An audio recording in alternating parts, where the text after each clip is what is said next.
Let's see if my volume's loud enough. Can y'all hear me? Okay, welcome students.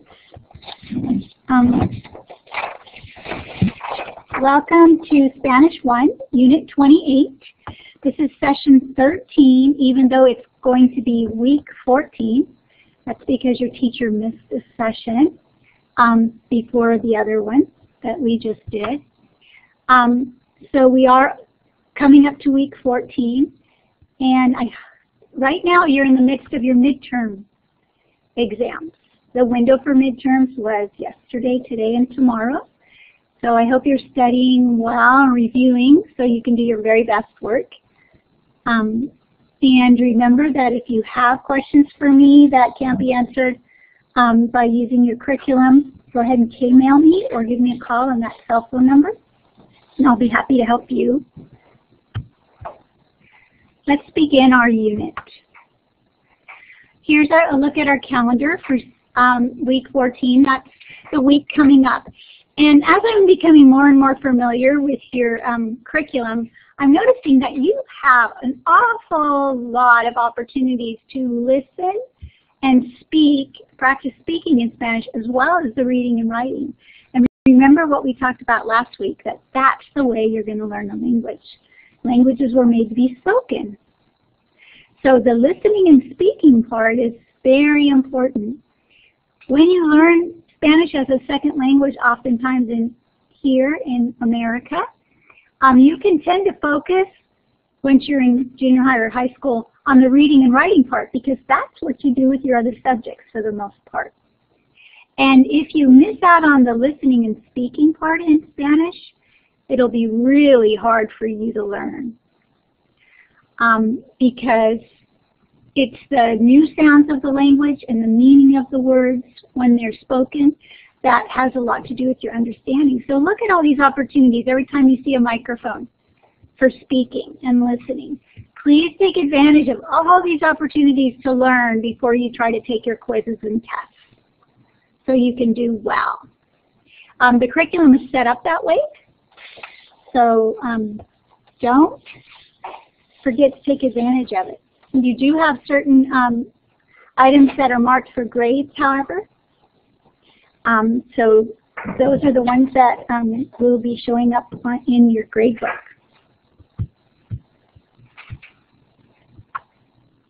So the objectives for this lesson are to review the vocabulary, which surrounds giving directions in Spanish.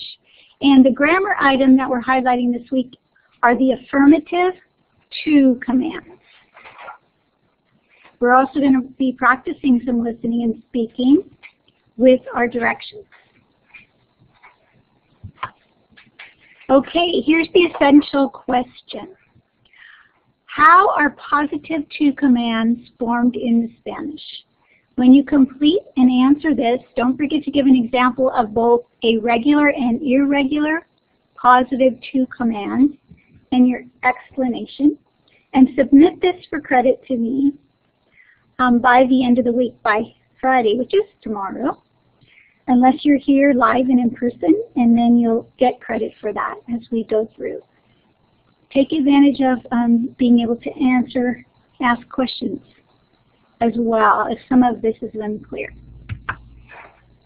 Okay, so let's begin with our vocabulary, our directional words. And let's go over some common words for showing where things are located in Spanish. Some of these words will be adjectives, some will be prepositions, and some will be expressions. To begin with, we're going to just review the vocabulary. I'm going to pronounce it in Spanish for you, and then you can see the English equivalent. And I'd like to hear you repeat the words. We'll go over the words, and then we'll do a little practice exercise, and then I'm going to sort of give you a little quiz to see how much you've learned just that quick. Okay, let's go over bit by bit. And the first one to repeat is norte. I'll say it and then you say it. Norte. I want to hear all of you. Sur. Sur all together. Sur. Good, I'm watching you. I'm listening for your sounds. Este. Este. Tristan, can you say that word? Este? Good. Oeste. Everybody? Allí. Notice the accent mark, so it's not going to be allí, it's allí. Aquí. A la derecha. A la izquierda. Arriba. Abajo. Cerca. Lejos. Notice these are paired in opposites, and it's an easy way to help you remember it too. Norte, sur, north and south. Este, oeste, east and west. Allí and aquí, there and here. A la derecha, a la izquierda, to the right, to the left. Arriba, abajo, up and down. Cerca and lejos, near and far. Okay. Next set are hasta. Okay, I'm gonna pronounce again and you repeat. Hasta. That's until. Oh, I'm sorry. Oh, look at the way it's set up. Desde. Desde. Hasta. Derecho. La esquina. La dirección. El mapa. La cuadra. It's getting weaker out there. I'm going to go back. Ooh. Desde. Hasta. And if you're at home, you should be repeating this as well. Derecho. La esquina. La dirección. El mapa. La cuadra. La milla. El kilómetro. Just so you notice here, derecho is straight ahead, but a la derecha with an A is to the right. So at first these can be confusing because the only difference is the last letter. Derecho, derecha. Okay, and this la esquina is the corner, direction, the map, the city block, the mile, and the kilometer.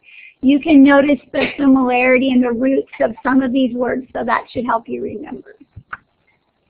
Okay, here's some useful phrases that you'll want to know when you're trying to find your way around Mexico City next time you go there. ¿Cómo llego a? Okay, let's try that. ¿Cómo llego a? Okay, so you're in Mexico City and you want to visit the Capitol building. You would say, ¿Cómo llego a el Capital? How do I get to the Capitol? And then your citizen with whom you're talking will tell you. Pasa la derecha, la izquierda, what? La capital, I'm sorry. Sí, ¿verdad? Okay, here's the next one. ¿Puede usted decirme dónde queda algo? Can you tell me where this place is? The place follows the verb here. ¿Puede usted decirme dónde queda? Okay, so let's use la capital again. ¿Puede usted decirme dónde queda la capital? You want to try that? Let's go word by word. Come on. ¿Puede usted decirme dónde queda la capital? That would be the Capitol building. Okay. And here's another expression. ¿Queda lejos? ¿Queda lejos? ¿Queda lejos? The question, is that far? You know, how far do I need to go?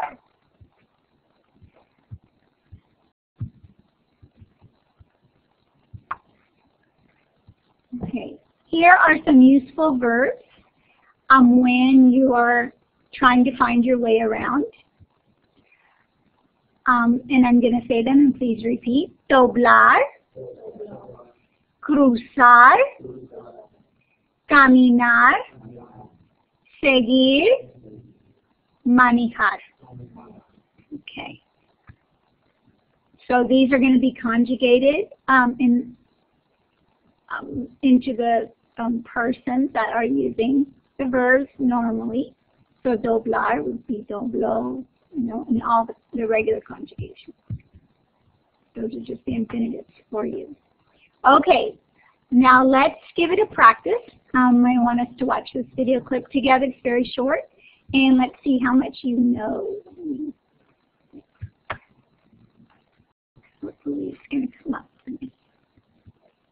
If my connection is going to work.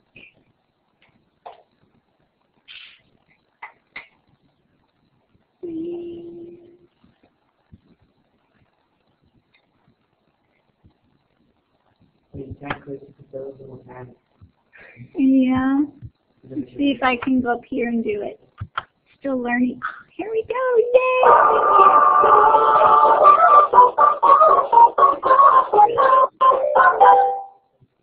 I knew you'd love this one. I'm Mrs. Smiley and Ricardo Space. Today we are going to talk about positions and directions. Hey, listen up. Debajo del cohete. Under the rocket. Encima del cohete. On top of the rocket. A la izquierda del cohete. To the left of the rocket. A la derecha del cohete. To the right. Detrás del cohete. Behind the rocket. Delante del cohete. In front of the rocket. Cerca del cohete. Close to the rocket. Tristan, can you see? Lejos del cohete. Far away from the rocket. Entre los cohetes. Between the rocket. Enfrente del cohete. In front of the rocket. Arriba. Up. Abajo. Down. Hacia adelante.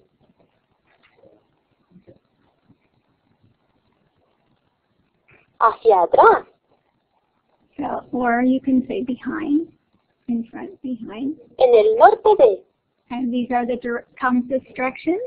The north. Al norte de. Well, actually, we do need to start with the basics, don't we? Do you know all of these terms? Al este de. Oh no, I think it's great to make one of these videos would En be el sur difficult de. if you can appreciate it. But it's so fun. Al sur It's a fun de. way to learn.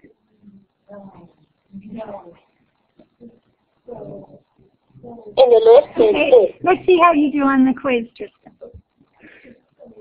Watch. You're Al engaging your oeste de. other senses. My favorite direction is northeast, of course.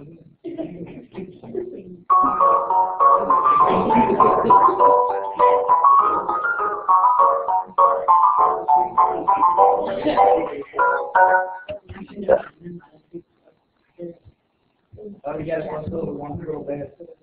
Oh, the little kid. Alrighty, let's take a look at what you remember from our review and our little video clip. Alright, which one is el este? Raise your hand for this, or let's just take a little jaunt around. Marco, Which one of these is el este? The one on the right. Wait, no, right. Yeah, it's the right. All the way. Where it says east. Okay, el este is east. How about el sur? Who has that one? Allí, over there, farther away. El norte, aquí, closer, here. El oeste, west. Yep. East is este, oeste, west. Very good. Let's look at the next set. A la izquierda. Which one is that one? You have a guess, Sabella? A la izquierda. That would be to the left. So which one's pointing to the left? This one. Which one is abajo?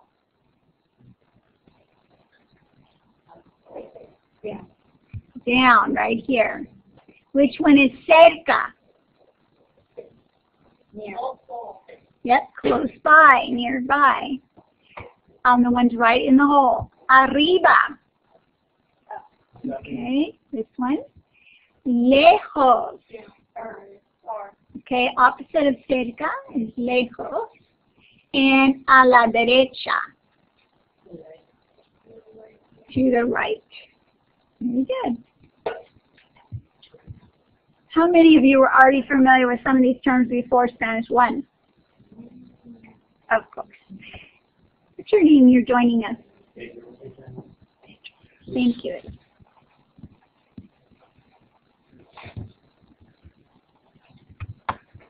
All right.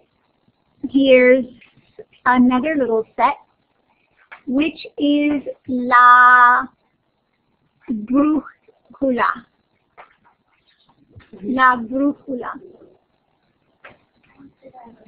What is brújula? What is a brújula? A brújula is a compass. Which is la milla. Milla. Look at the spelling of that. Yes. A mile. This one is a 3/4 mile marker. And a kilómetro. Yes. Abbreviation for kilometer, right? In English. Is semáforo. Semáforo. Semáforo. And Marco, do you know that one? Yeah. Which one is it? Right. It's the stoplight. You'll need that one. How many of you are driving or about to drive? La cuadra. La cuadra. Okay. La cuadra is the square, and when you're talking about distance, it will be the city block. This is in the shape of a square, a block.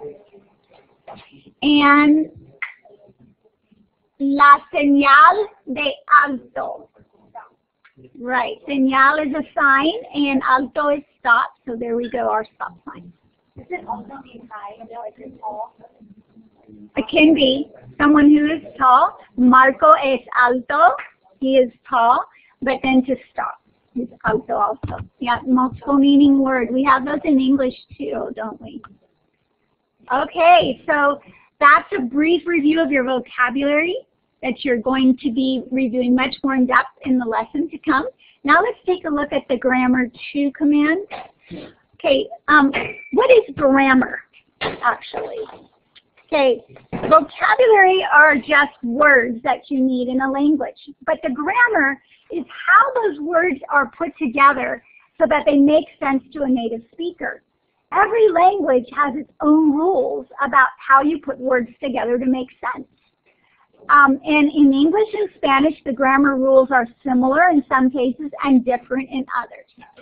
So, in Spanish, the tone of the language is very important. It is in English as well, but I think in Spanish, the people generally are more sensitive to tone than in English. So sometimes we change the tone of what we want to say by the force of our voice. We'll say it louder or we'll say it softer. But you can also change the tone of your expression by the words that you choose. And in this case, the grammar to command, you'll see that the tone is changed with the meaning when you're making a command. So a command is when you want to direct somebody to do something. It can take the form of a suggestion sometimes, or just a direct mandate, right? But in a to command, you're directing your friend or someone who you're friendly with up here to do something. So this would not be the form of a command you would use with someone that's in authority over you, or someone that you want to show respect to with your voice. So you would not talk to probably your parents using to commands, a teacher, a policeman, anyone who's in authority over you in society. These are for friends. Okay, there's two forms. The two form, there are two. Hay dos formas. The to form aquí, meaning you, familiar, and then the plural, vosotros, when you're talking about to a whole group of people. Some places where Spanish is spoken as a native language use the vosotros form, and some do not.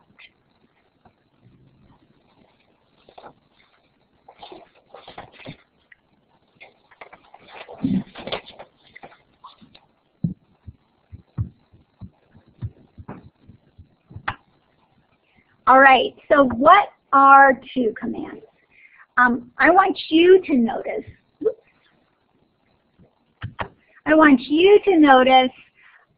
how to form a to command by observing these two columns. Look at column A, particularly the verbs, and they're highlighted, and then look at column B. Can you tell me what the difference is between column A and column B in the form of the verb?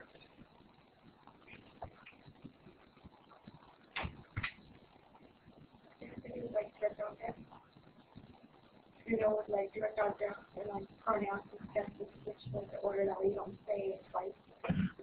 Okay, both of these, column A and column B, have direct objects. But I'm focusing more on the verb form, not so much the object. The way that the verb is expressed or conjugated. Okay? So here we have habla. Tú hablas muy bien el español. This one says habla español. Tú compras ropa nueva a Mundo. Compra ropa nueva. What's the difference between these two? What are you noticing?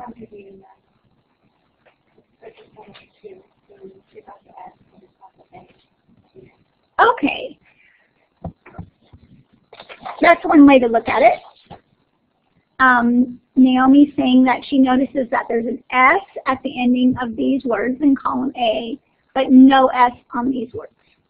So when you're conjugating the verbs, what's the difference between having an S and having no S?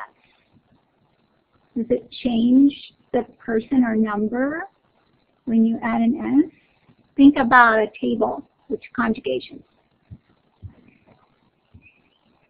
That's a clue, because we're going to be looking at the answer to that in just a minute. I'm going to see. Okay, let's look at these questions. What is the difference in meaning between these two columns? Okay, here's the first one. Tú hablas muy bien el español. What does that mean?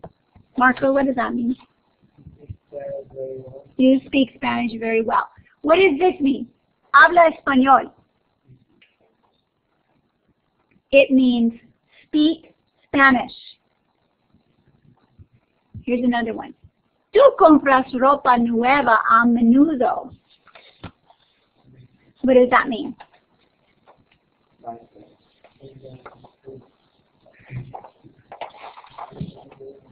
Okay. Rudy, do you know what that means? Adrian, you know what that means? Anybody? Okay, so tú compras ropa nueva a menudo means you buy new clothes all the time. Here's this one. But in column B, it says, Wait, what does that mean? Google? like, all the time, often. Okay. Compra ropa nueva. That's a command. Buy new clothes. Like you're looking at them like, give me a break. Buy new clothes. It's kind of the idea. All right? So here's another one. Tú nunca comes tus verduras. What does that mean? You never eat your vegetables. What does this mean? Come tus verduras. Eat your vegetables. Are you getting the idea? Tú arreglas la ropa. What does that mean? Something about clothes. What? Arreglas. Yeah. So it's like folding them, fixing them, putting them in the drawer. You're fixing your clothes, or the clothes, or you're folding the clothes, you could say it. Here's the other one. Arregla la ropa. What does that mean? Yeah. Fold the clothes. That's what I would say, fold. But it doesn't mean exclusively fold. Okay. So here's another one. Tú siempre devuelvas lo que compras. You always return what you buy. Here's another one. Devuelve lo que compras.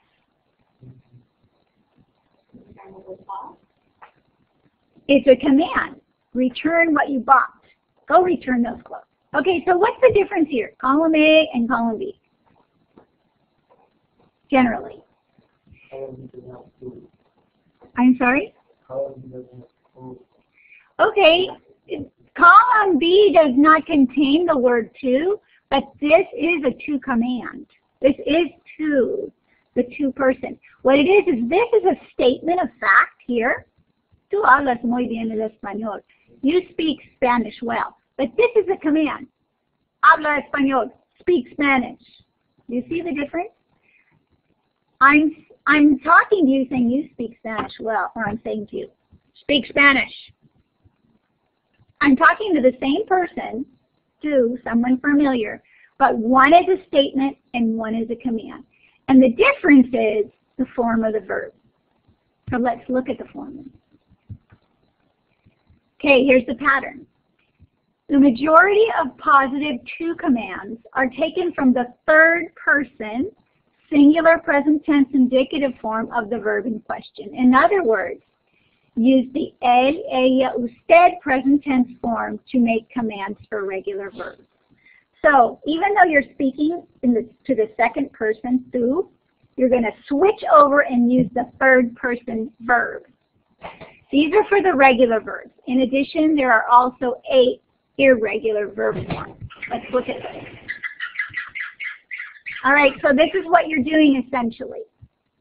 You're talking to this person here, the second person, but you're using the third person ending. What's the difference between the second and third person? The difference is formality. Generally speaking, this is when someone is familiar, you're familiar with them, and this is when you want to show respect. So do you see how your tone changes? You're changing, and you can hear it in my voice in English, but in Spanish you can also hear it or see it in the words they select. You're going from a friendly type of manner to a formal type of manner, but you're still addressing the same person.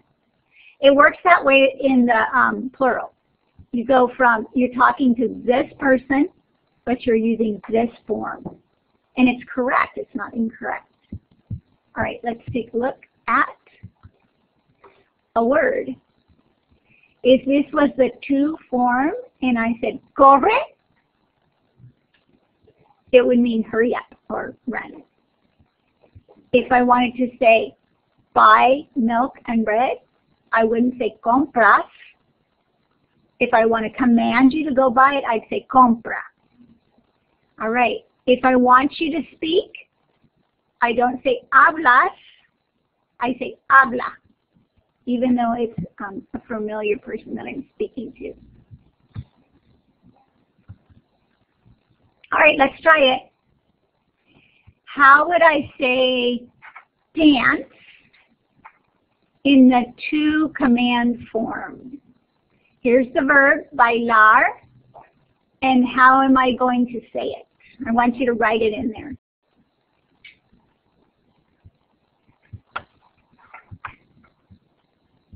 Am I doing this right? What should I write? No R. Am I going to be able to do it?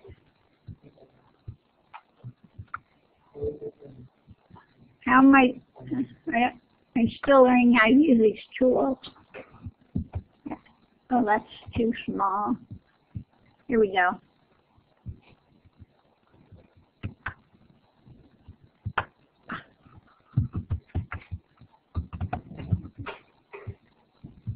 Okay, so I'm going to the third person singular, and I'm writing baila. Okay, how do I say write to someone with whom I'm familiar? Like I want to say, write me a note. How would I say it? First of all, what's the infinitive for write?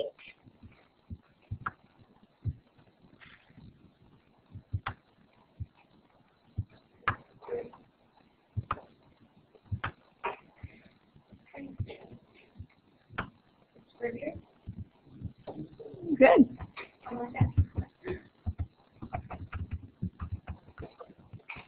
If I can move this thing over. Here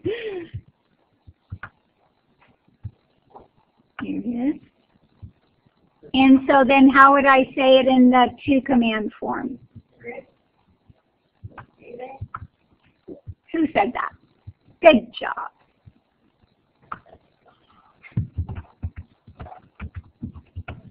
Now I just have to make it big enough so you can see it. Ah.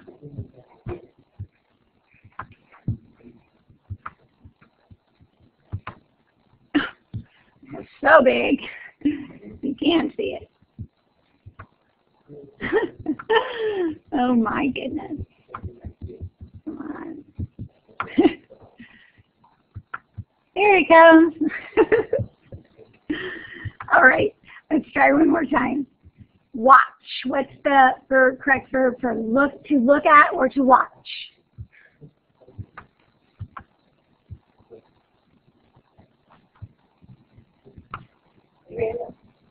R-E-L-O-G. Oh, that's this kind of watch. A clock. But I want the verb to watch. Do you know, Marco? Yes. Yes. What is it?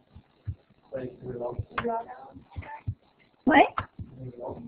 No, that's this kind of watch. I want the verb to look at or to watch. Yes. Can I get this thing to work for me? No. Who said that? I should have time just to play with it. Okay, so it's mirar. Yeah, way too small. I got the highlight thing down there, but not this this thing though. Here it is. Can you see it? Yeah. Sort of. Sort of.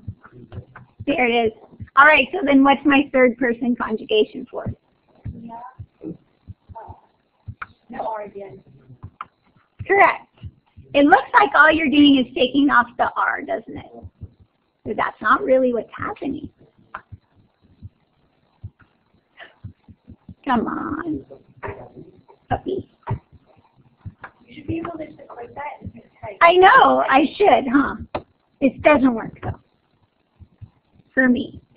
I'm sure it works for other people. It doesn't work for me. So am I going to give up?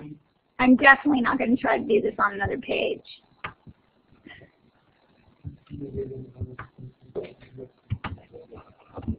Ah, there we go. That's it. I'm not doing it anymore.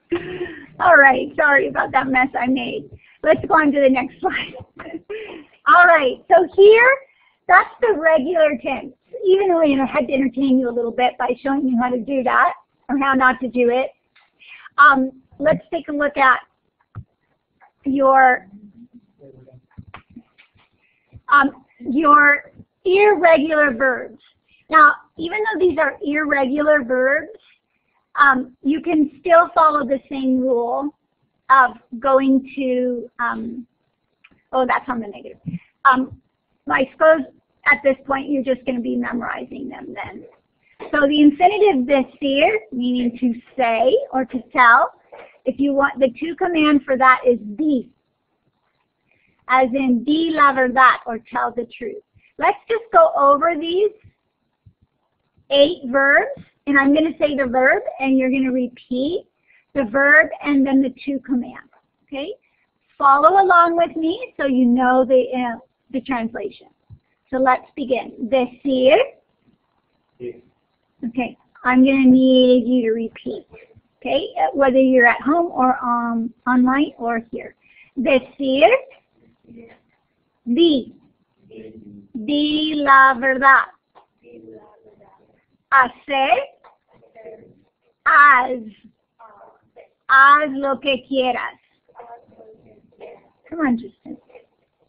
Ir. That's to go. Ve. Vete. Means go away. Poner. Marco, can you repeat? Poner. Pon. Ponte la chaqueta. Okay. Salir, or to go away or leave. Sal. Sal, ahorita. Okay. Ser means to be. And to command is say. Say bueno. Meaning be good. Just a note on that. This conjugation say is the same as the conjugation first person to know. So to be and to know are conjugated in a similar way. So that's another multiple meaning word there for you, or a little bit of a point of confusion maybe at first, but not later. All right, here's the next word, tener. Tener. And the to command is ten. Ten cuidado. Last one, venir. To come. Ven. Ven acá. Okay, these are very familiar expressions in the Spanish-speaking world, so it's useful to know these words because you're going to hear them quite often. All right, so we're down to almost the end of our lesson. Remember to submit your essential question for 10 points. That's due tomorrow in my box or online. How are positive to commands formed in Spanish? Don't forget to give an example. You could take it right off the notes if you like, of both a regular and irregular positive to command in your explanation. Students, we have one more activity, so have a seat. Have a seat. All right, so I want you, and along with submitting your response, to take time to listen to Spanish every day. Yesterday, or last week, I talked about putting on an animated video with which you're familiar and changing the language setting to Spanish just so you're exposed to it. I want you to get used to the sounds of the language and start to see how quickly you start recognizing the words. Along with that idea, I'd like you to follow along with me on a little video clip that I've chosen. I'm going to sign off with my friends that are online, and then I'm going to have you activate this link so that you can sing along in the privacy of your home. Don't forget to email me any questions you might have about this presentation or this lesson. And this completes session 13. And this is Mrs. Daniel from Miss Alvarado signing out.